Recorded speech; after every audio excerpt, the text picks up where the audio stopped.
Hi, welcome to The Truth with Tal and Isaac. I'm Tal. I'm Isaac. Episode number 93 coming at you tonight, and it is a huge episode. I'll say right off, part of me wishes the numbers would have worked out where this was 100, because this is going to be... There's so much to talk about. NBA trades, the NBA trade deadline, oh my gosh, one of the best trade deadlines in history. We're going to do a deep dive into it. Lots of Kyrie, KD, lots of other cool things happening. Yeah. And that whole Super Bowl thing that's coming on Sunday. We're going to do a bit of a preview for the Super Bowl. Yeah.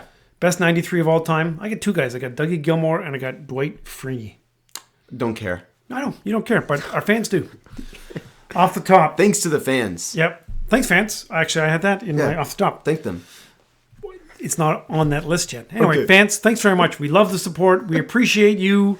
And we know that you appreciate us. Hashtag Teamtown Nation. Nope. I think it's time that we acknowledge and appreciate Kareem Abdul-Jabbar. That other guy from Akron, he's got tons of hype. He's good. Okay, he's really good. But Kareem Abdul-Jabbar, he was amazing for a long time. Like one of the first social justice warriors ever. He's been doing it for like 50 years. Every now and then, he'll write something. We've talked about it a couple of times. Just look up Kareem and look at his takes on things. He's a wise dude. So that's our way of congratulating LeBron for breaking the scoring record? Exactly. Okay. Exactly. You happy with that? Are we giving, like, congratulations, Mr. James, for... Yeah, congrats. Good job. Good job. Hey, you're good. You got lots of skills. I bet on him to score plus 36, and I made, like, over 36 that night, so I had a good return. Do we mention that after he scored the winning bucket... There's so many things to talk about. And then there was only 2 other points scored by him in a close game that they lost to the team that's just above them in the standings, or we don't mention that? No, there's so many details where it's like, do you see Anthony Davis? Like, it's worth looking at the Anthony Davis video of him, like, not reacting on the bench. And Bryant was calling for the ball. He obviously didn't get the ball. Bryant got the switch. He wanted the rock. So then they traded him. Yeah, well, actually, I didn't even write his name down, but whatever. That's a good take. Okay, so keep it moving. What else do you have? Keep it moving. John Morant and his buddies threatening the Pacers. Like, bad news. Like, maybe gun stuff. There's no proof of it. But, like, his boys are kind of... Look, here's the deal. If you don't know about this, just look it up. Look it up. It's really, really sketchy. And all I wrote down was John Morant controversy. Because there's a lot of details that are kind of still out there. I like the rivalries. I like teams to have rivalries. But this brings it to a whole other level, off the court. Just look it up. Stuff we like. If you're not familiar with it, look up John Morant controversy. You'll see what we're talking about. Yeah. Steph Curry being injured for a bunch of weeks, that just sucks. It's sad, and yeah, that's sad. We'll talk about that later a little, probably. Yep. The flag football game, nobody cares. Yeah. Nobody cares. Is this the Pro Bowl? Oh, dude, I actually watched 0 seconds. I watched like a little thing on Instagram. It was like TJ Hawkinson taking a selfie with Goff. I think I saw that. Maybe. I watched a couple of highlights of Amon-Ra making good catches and a little bit of dodgeball.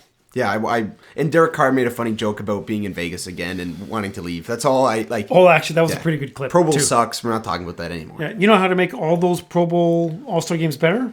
No. Eliminate all of them. Okay, I agree, but this is not the segment to be discussing what's wrong with the Pro Bowl. True that. Again, I just want to thank the fans, my Toronto fans, Urban, Artsy, Sherry, Caroline, Malachi, all you guys. Thanks very much. Lovely Christine, happy birthday. Miss you guys. Like if I did a 15-second spiel on like my friends and birthdays, I would just get berated by you. And I'm not going to do anything about my friends. For our true fans and your friends, it's okay to acknowledge them. This is our platform. We were able to acknowledge them. Okay. Do you have any more off the tops?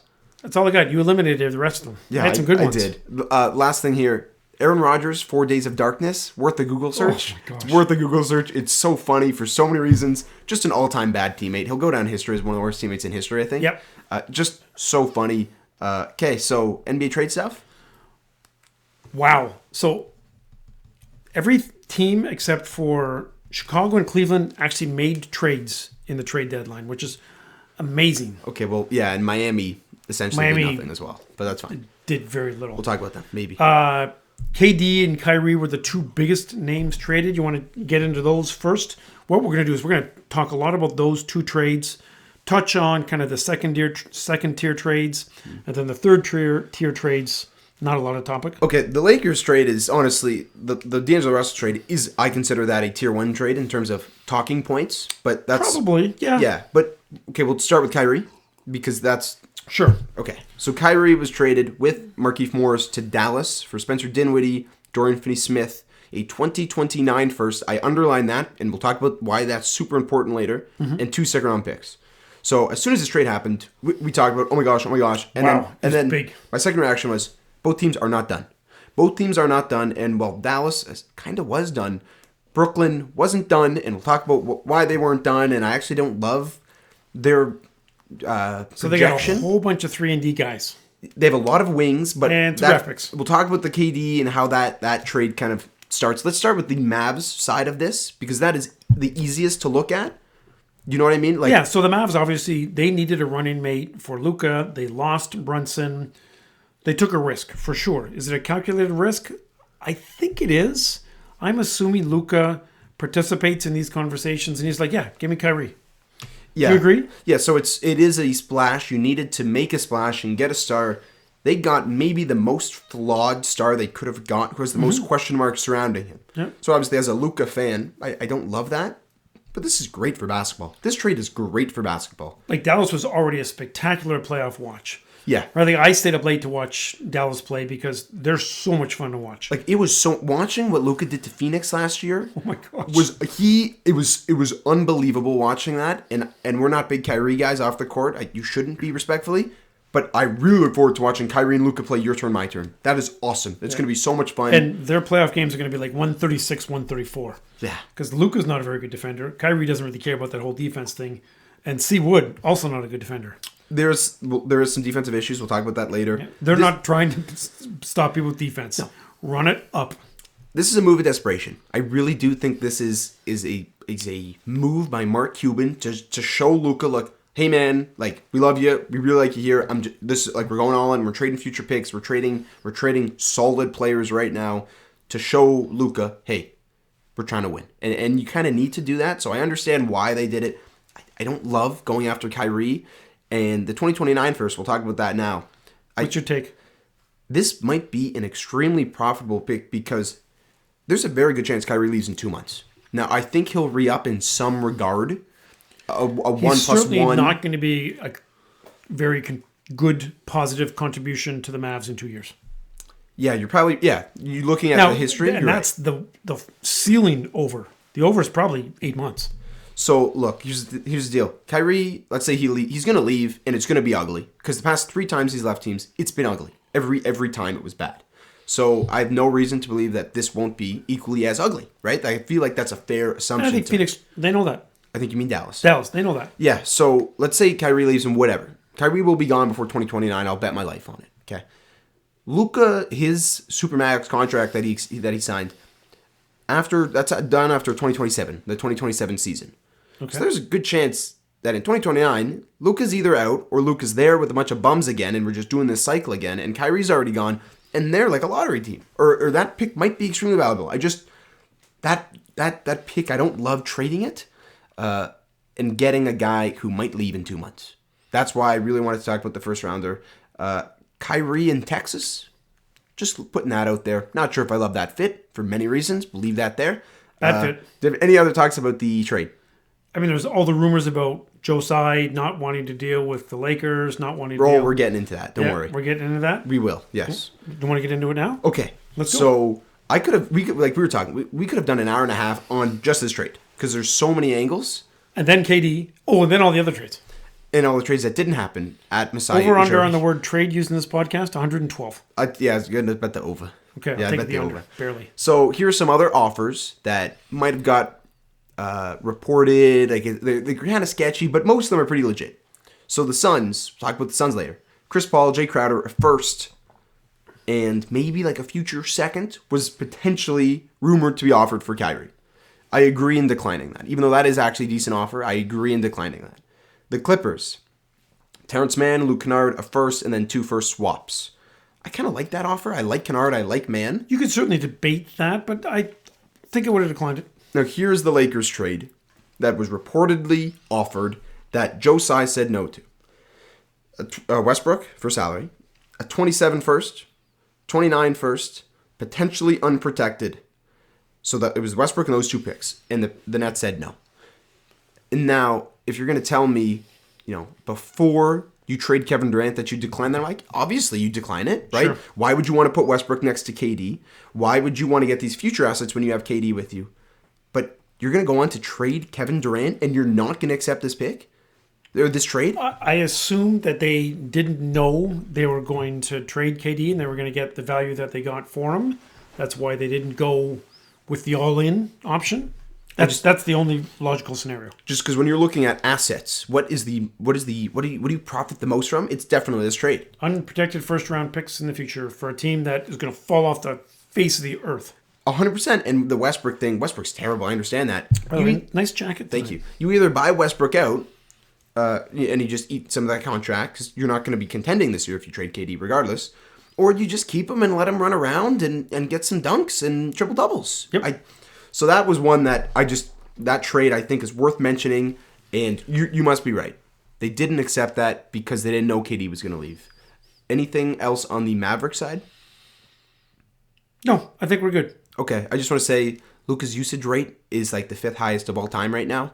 Like out of every player's, like the highest ever is Westbrook in 2017, Harden in 2019, like kind of those guys. Luka is right up there with them, and that's not sustainable. So in that sense, I like getting Kyrie. But perimeter defense, they were already really bad, and they just traded Dorian Finney-Smith, who we're going to talk about now. Best wing defender. Nets return. And also handsome. Okay. Nets return thoughts. They got guys. So the problem with the NBA, it's a league of stars. So now they have a bunch of higher end role players. That's who they traded for. And that's it. Like, I'm a little confused. Now, Bridges, you can argue... Sorry, not Bridges. Well, Bridges, we will talk about later. Yeah, Dinwiddie, you could argue, is a little bit better than that. I don't know if you even remember this.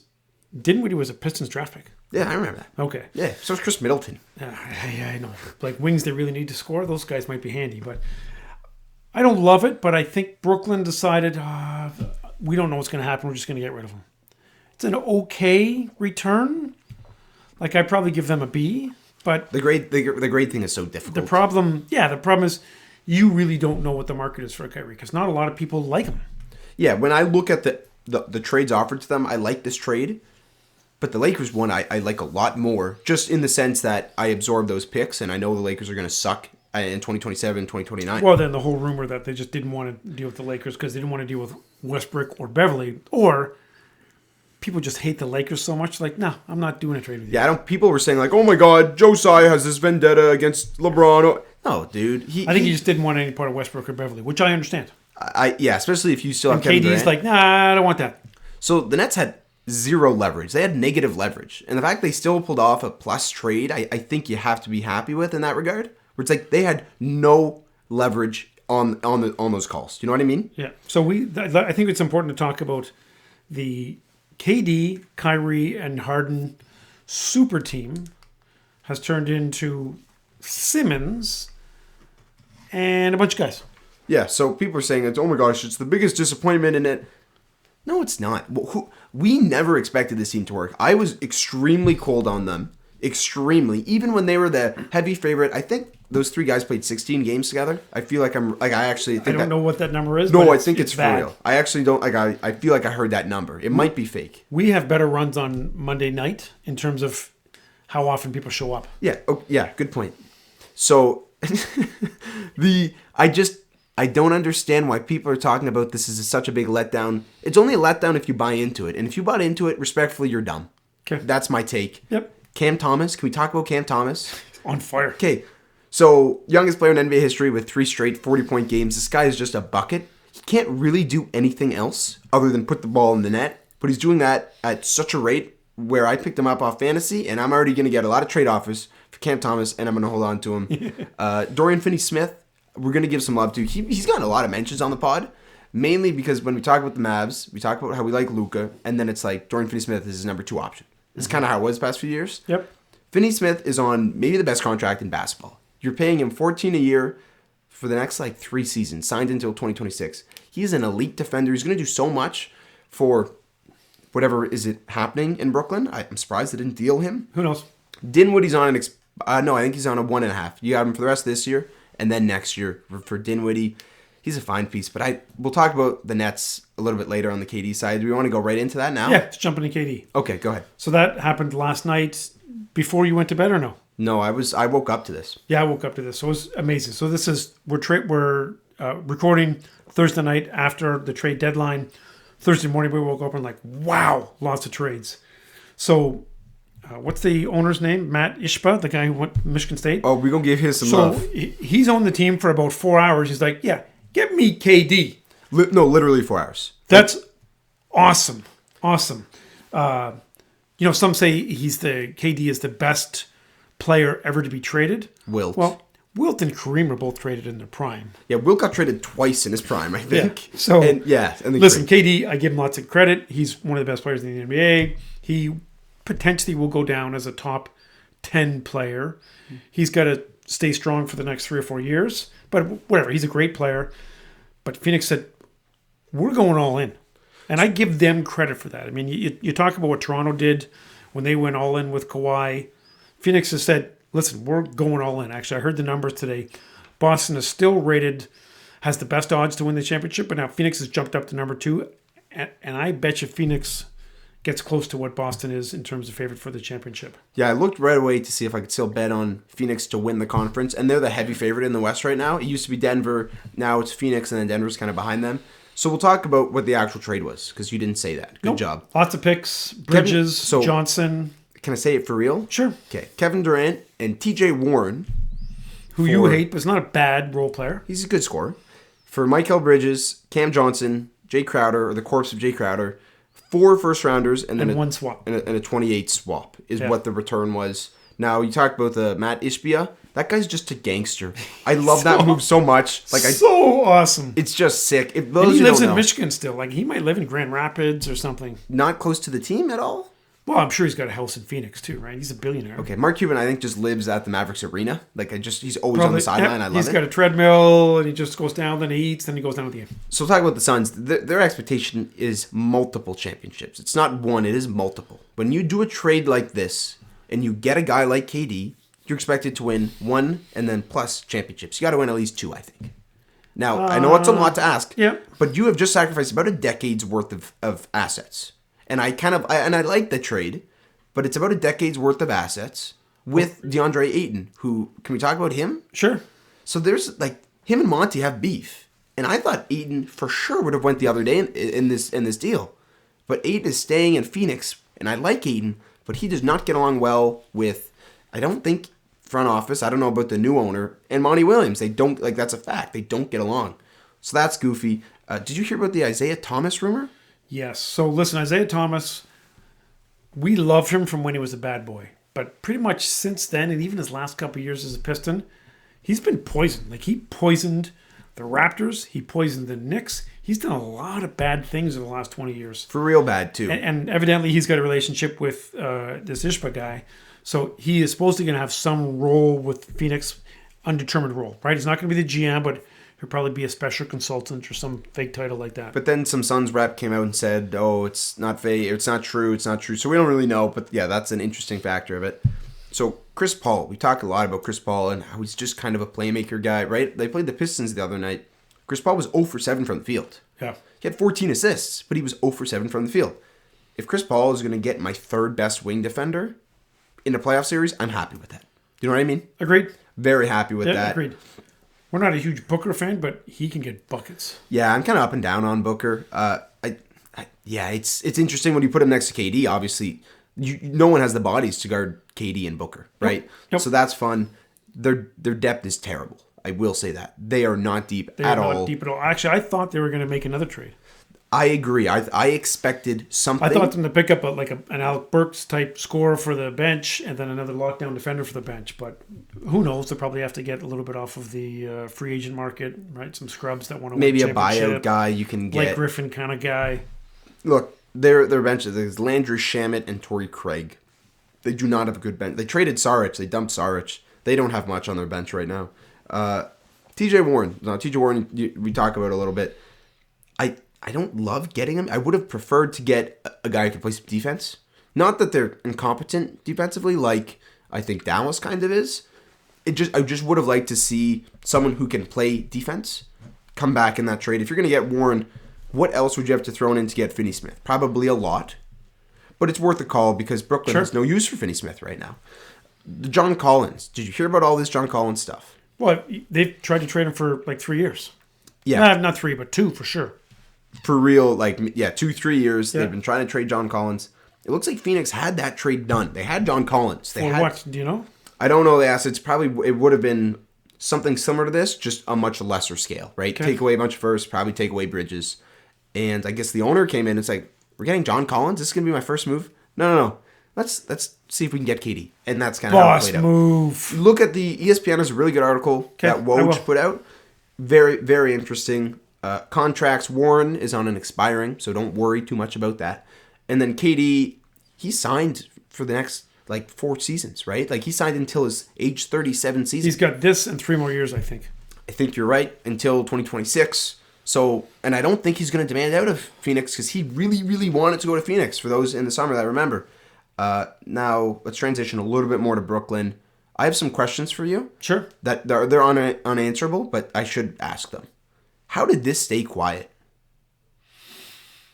I think KD decided to not involve anybody else except the owner and the general manager and said, okay, time for me to go. Which is exactly the way it should be. Which is the way it should be. Now, the reason why you're bringing this up is because it never happens. Because everybody likes to float a rumor, see what they can get. I like to wake up and see a big trade. Even though the rumors are very interesting to read, it's cooler to be able to go, wow. Yeah. In the age of Twitter, this doesn't happen. That's why I'm so in my lifetime, in my basketball fan, it's never happened where I wake up and I saw Kevin Durant traded and just completely out of nowhere shocked. Yeah, not a farce. And another reason why I was shocked is because I had my little Lakers trade offer. Why did the Nets decline it? Oh, it must be because they're going to keep KD. I had that stuff prepared before. Mm-hmm. So I'm like, oh, they declined that trade? They declined the future asset trade? Because they want to build around KD. Understood. Okay. Finney-Smith and KD, that's going to be a lot of fun. I think Dinwiddie can play with them. They do all that. And then this comes out of nowhere. Now, another question. Why do you do this now instead of waiting until the offseason and getting potentially a bigger haul? I think the haul that they got is as much as they're going to get. Here's the thing. Obviously, the Gobert trade has really made everybody crazy. People think they're going to get that much. And nobody's going to get that much. Except Phoenix said, okay, I'll give you that much. Well, yeah, they did because KD is a top 15 player of all time. Right. And Gobert is not a top 28 player right now. And I'm assuming the Phoenix brain trust said, listen, we're not going to get a better deal this summer. Take it.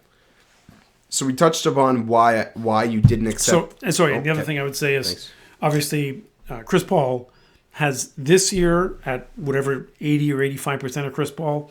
Next year he's probably going to be 78 or 77%. And I believe his contract's up after next year. I think you were right. So I think it's this year or next year where Phoenix is at the apex. So don't wait. Go for it.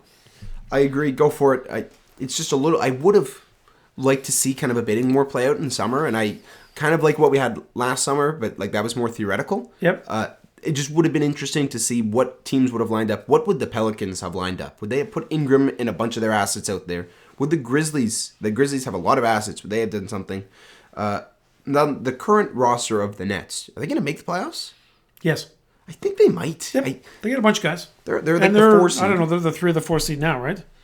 If you look at their roster, I really like it. It's a little funny how much better the West just got in the last 3 days.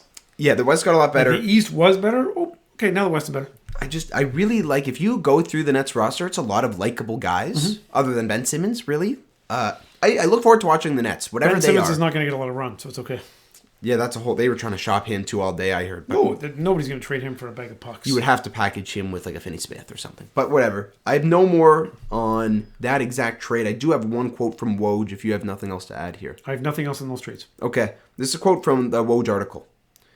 The Nets pursued OG Anunoby in Toronto, and they discussed possible deals for John Collins, and Cleveland's Karis LeVert.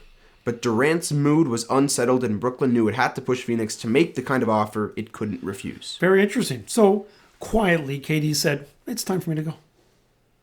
Reason? Go ahead. And just because they got the trade offer that is solid, they said, yes. Listen, I think if they would have had this offer last summer, they likely would have taken it.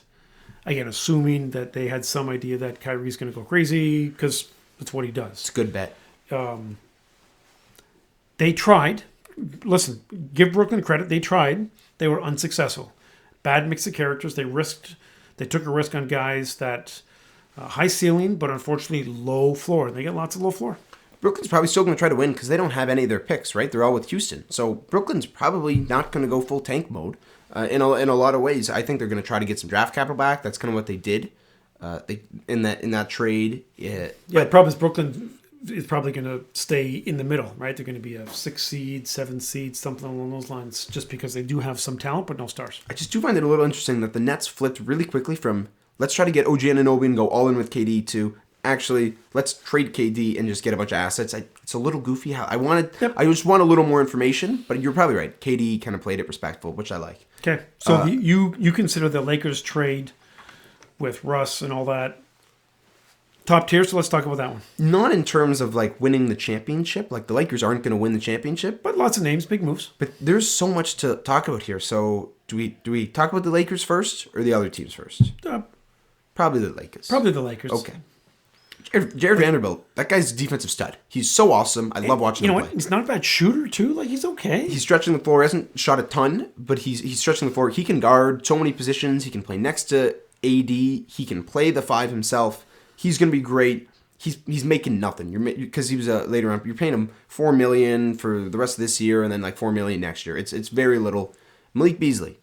Now, Malik Beasley, here's the shooter that LeBron needed, right? Mm-hmm. They said, Buddy Hield? No, we're not going to get you. Malik Monk, they foolishly let walk.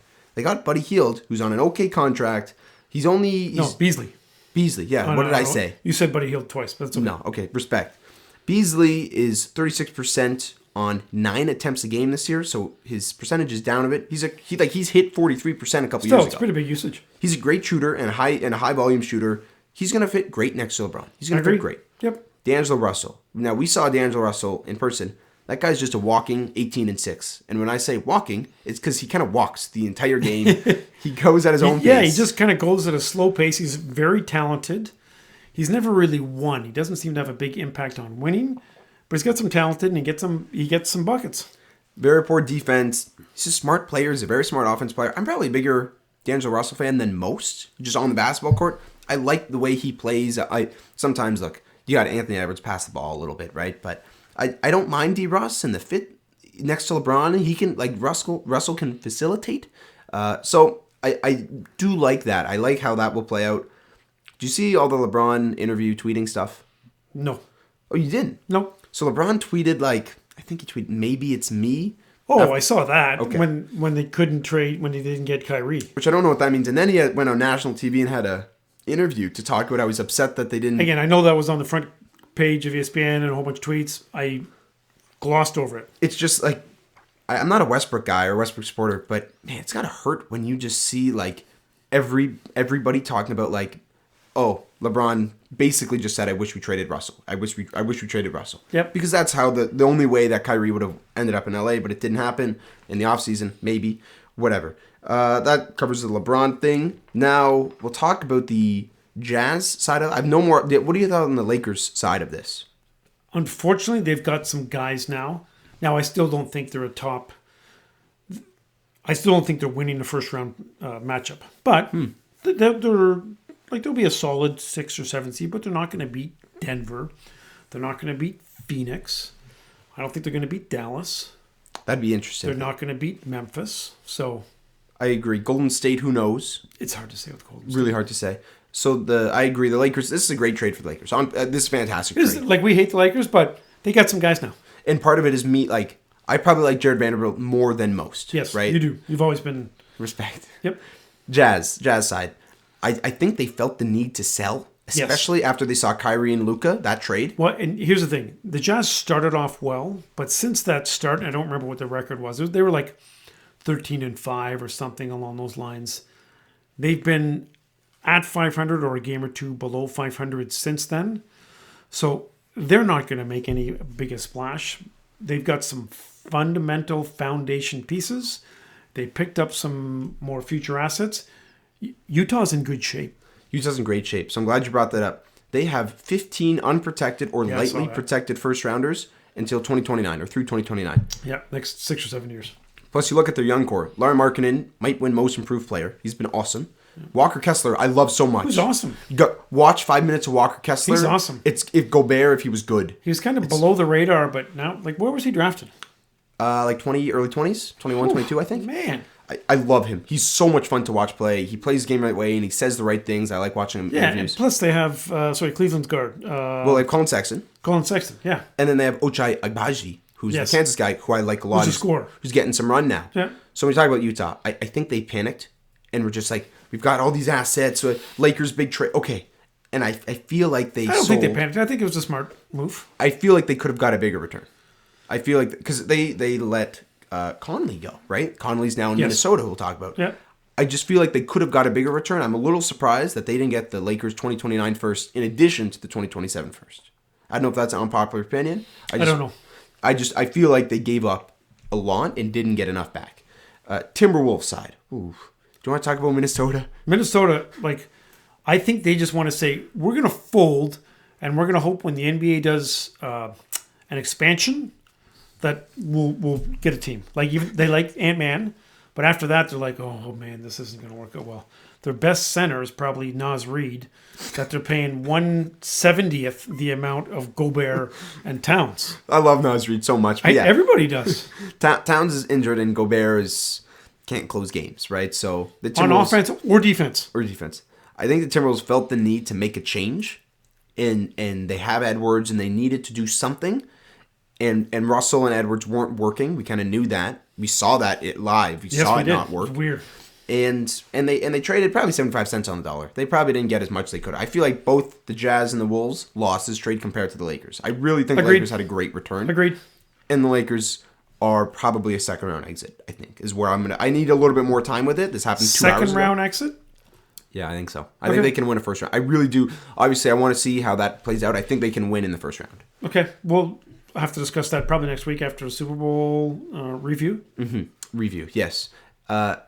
So those are the big trades. Okay. Now, I've got a few others. I'm just going to say them, and you can stop me, okay? Real quick. Go Yeah, through 'em. Yeah, it's going to be longer. The people want to hear us talk about this, bruh, okay? Bucks get Jay Crowder. Good pickup. Okay. Lakers, Mo Bamba. Magic get Pat Bev in a second. I think they're waiving Pat Bev. Yes. Yes, this is your... They're waving Pat Bev. I think it's not a bad trade also. I like Bamba a lot. Yeah, I like Bamba's Bamba. fun. Clippers, Mason Plumlee, Hornets, Reggie Jackson. That was the trade there. Yeah, so Reggie is probably going to get waived. Like Plumlee plays a good role. Like, I think, again, Clippers, you never know who's going to play. But if their guys are playing, I think Plumlee plays well with the stars. I love Plumlee. Plumlee's been awesome this year. Yeah, point center kind of deal. Like, he's like key extended. He can score. He can actually drive a little bit. He's got this sweet left-handed J. Now that's enough Plumlee talk.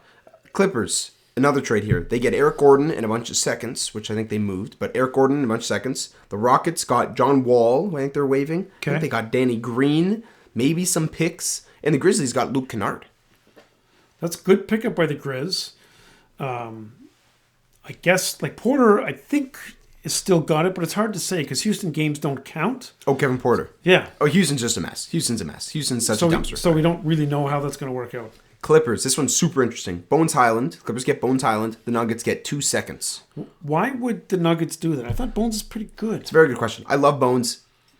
Some tension with him and the coach in Yeah, I front know office. there's a bit of an attitude Yeah, thing. and then there's the issue of, like, he is kind of he's a bench scorer. He can't really run the offense. He's kind of inefficient. He can dunk.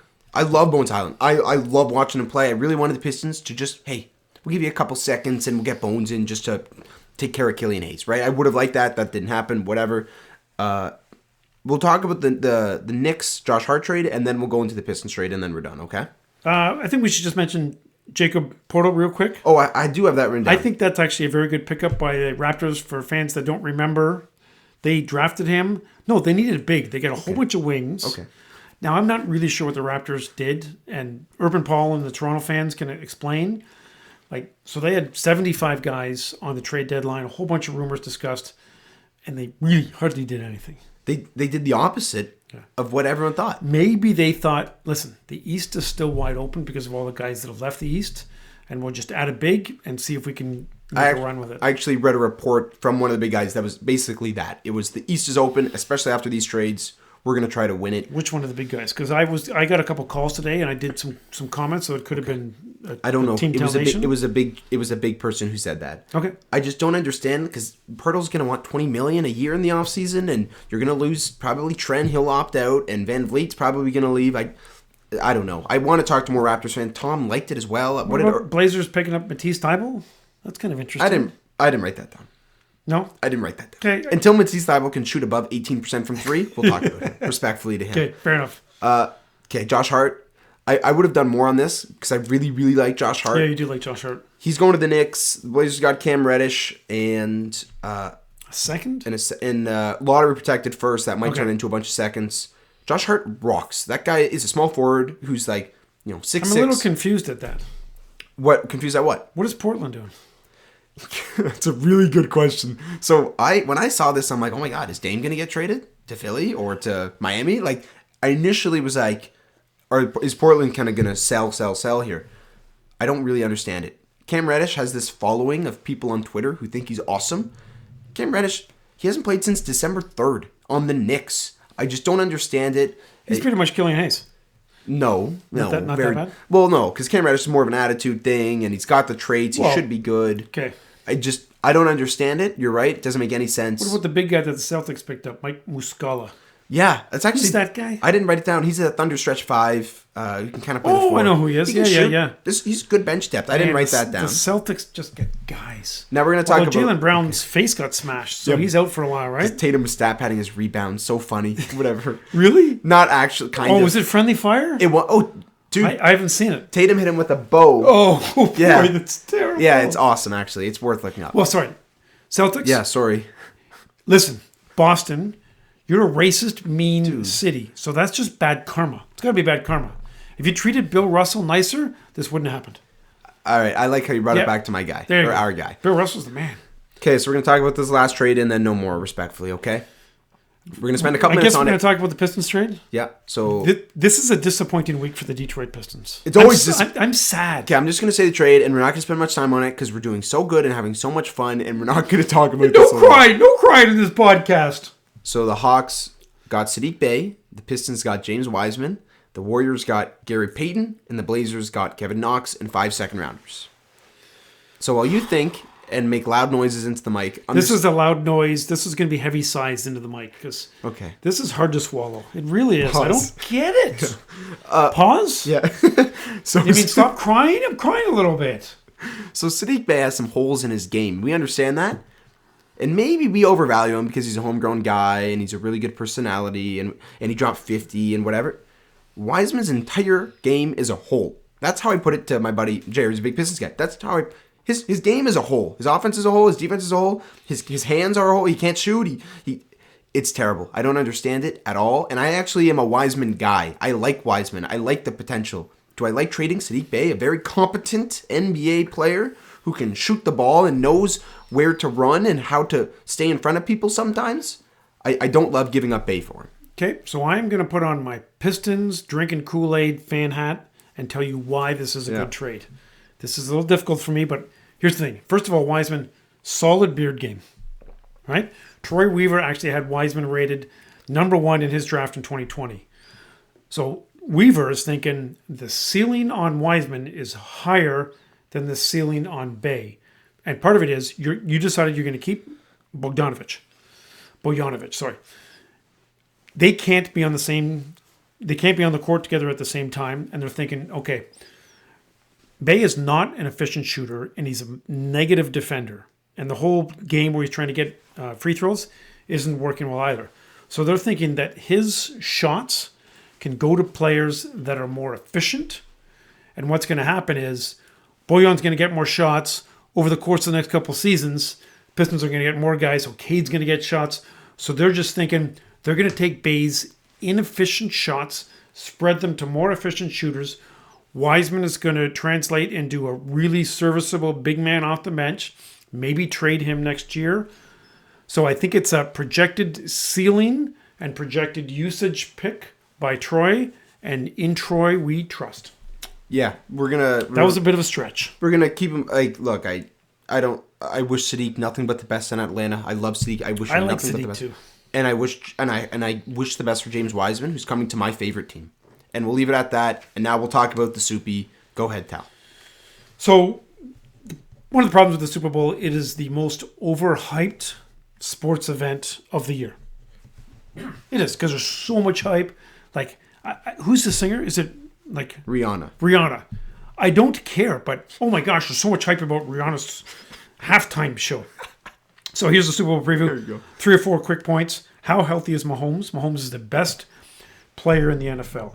How healthy are his receivers? All seem to be pretty healthy and have been full participants in practice from the sources that Isaac and I have. Key points, who's going to be able to run the ball? I think neither team is going to be able to run the ball terribly well, and they don't care. Do I get to talk about this biggest game of the year? Yeah, you go. Then I'll throw in some more takes. I'll leave respectfully. I was a little excited, a little ramped up. So you've got a running team with the top 5 rushing attack versus a passing team with the best passer in the NFL. That's fun. This is going to be a really fun game, hopefully. Hurts grew from a gadget guy. People don't talk about this. Hurts, like, the Eagles did everything they could to try to replace him. People forget that, and I don't really understand it. And they just ran him out saying, okay, he might get injured, but we're going to keep running him. And they did stuff where they used him, like, on the sideline, and now he's the man. He's Offensive Player of the Year runner-up. I don't think he'll win. It should go to Justin Jefferson. Should go to Justin Jefferson, yes. Especially when you have a future on him, and you can make good money on Justin Jefferson there. But I'll keep moving. The Eagles steamrolled through the playoffs. They haven't really had a close game since the regular season, and Hurts was kind of dinged up towards the end of the regular season. Yeah, we mentioned that the Eagles haven't had a real game that's gone 4 quarters in 2.5 months. Good job. The Chiefs had 2 very close playoff games. The Jags hung around, and then the Bengals were right there. The Bengals lost by 3, right? So part of it is, the Chiefs have had tight games. I don't know. Are they healthy enough? Blah, blah. And then part of it's like, has Philly been in a competitive game recently? No. So that's another issue there. How do you beat the Chiefs? How did the Bucs beat the Chiefs? I have that take as a matter of fact, young fella. Go ahead. Good take. You have a defensive line that kicks the crap out of the offensive line and does not allow Mahomes not only to get his feet set, but even when he's running for his life. Like, I think people remember Mahomes against the Tampa Bay defensive line a couple years ago, where he was absolutely amazing. But I think they only scored 9 points that game. Yeah, 31-9, I think. So the defensive line of Philly is 10 deep, and they are beasts, right? Reddick is a machine. Graham, who's a really good pass rusher, is a backup, but still got like 13 sacks this year. Dominican Sue. I don't think you want any part of that. Nope. Cox, you don't want any part of that. Who's the big defense on? Jordan Davis. Davis. Another beast. Like, they've got guys. So Philly's going to have a tough, like, you are not going to be able to do a lot against Philly's defense. So are we doing prediction time yet, or want to do a couple more takes first? We're going to get this soon. Okay. You can't do a lot against Philly's defense. You can run the ball a little bit on them. Yeah, quick takes, right? You're going to do, like, obviously they rush the passer quick, so they're going to do some misdirection stuff, some screens. It's going to be really, really interesting. A couple other important takes is Philly has done a great job turning over their roster. 2 years ago, they were not very good.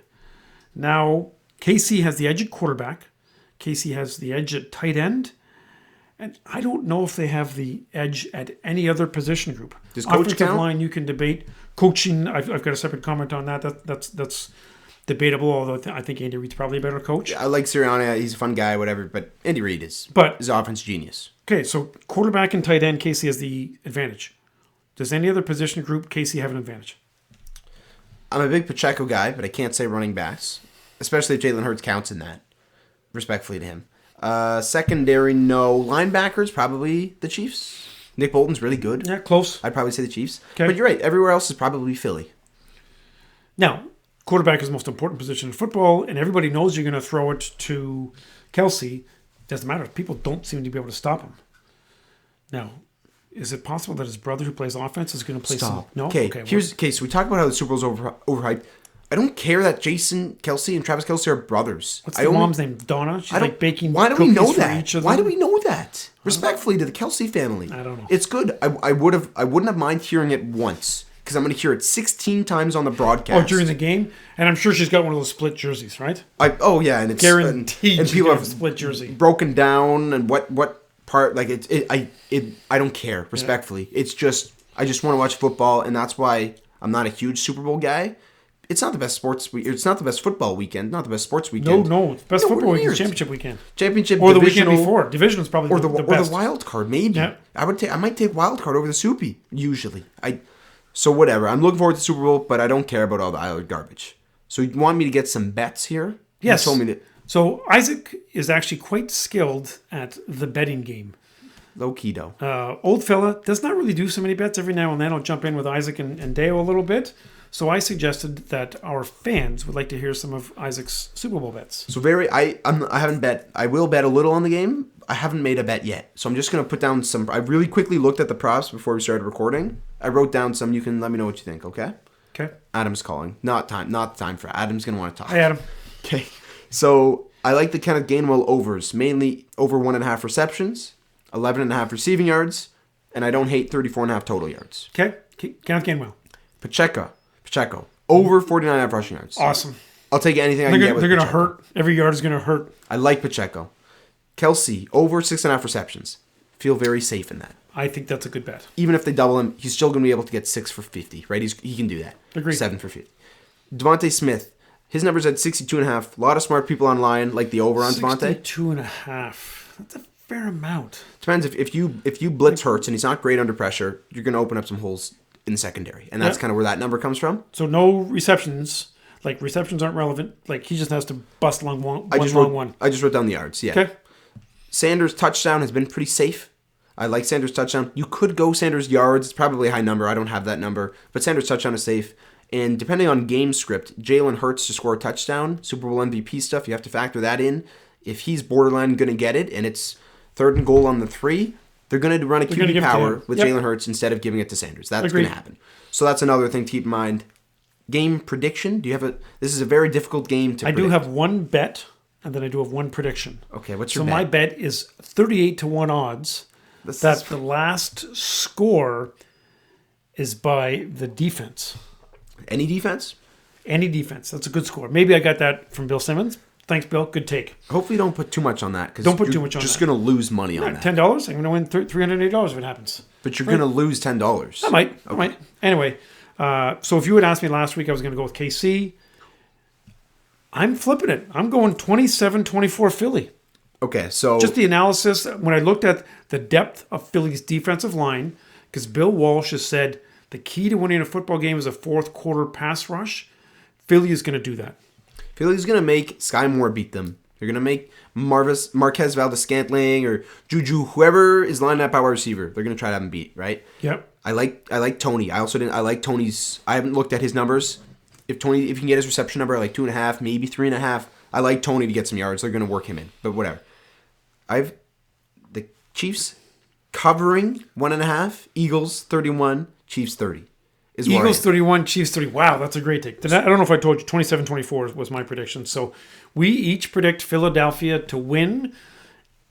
Now, you were initially KC. Were you leaning towards KC? How did you know? Did I tell you? Well, I think we talked about it. I don't really know. So both juniors, independent of one another, have been swayed by Philadelphia's depth. Is that correct? No. I've been swayed by their depth. What swayed you? I think it's Philly's year. Yeah? I don't know if that's too poor of a take. Whether it be the Mahomes ankle thing or the Chiefs, this is their first year with kind of this new they have a lot of young guys starting. I don't think it's their time yet. I think next year they'll probably win it. That's an easy thing to say, whatever. I feel like it's Philly's year. I mean, it is true. Philly's only been working on their roster for 2 years, whereas KC's been doing it for 4 years. And I just feel like next year defenses are going to have more of an answer for Jalen Hurts. I like the Eagles. I like the Eagles to win, but the spread's 1.5, so I'm allowed to put a couple bucks on Chiefs to cover plus 1.5. That's fair. Respect. That's all I've got. Good job with the Super Bowl. Great show. Thanks very much. Very good trade analysis, Isaac. Great job, Tal. He did more of the legwork on the NBA trades because that was a big deal. One of our new listeners, KB, shout out to KB, who's a future podcaster himself.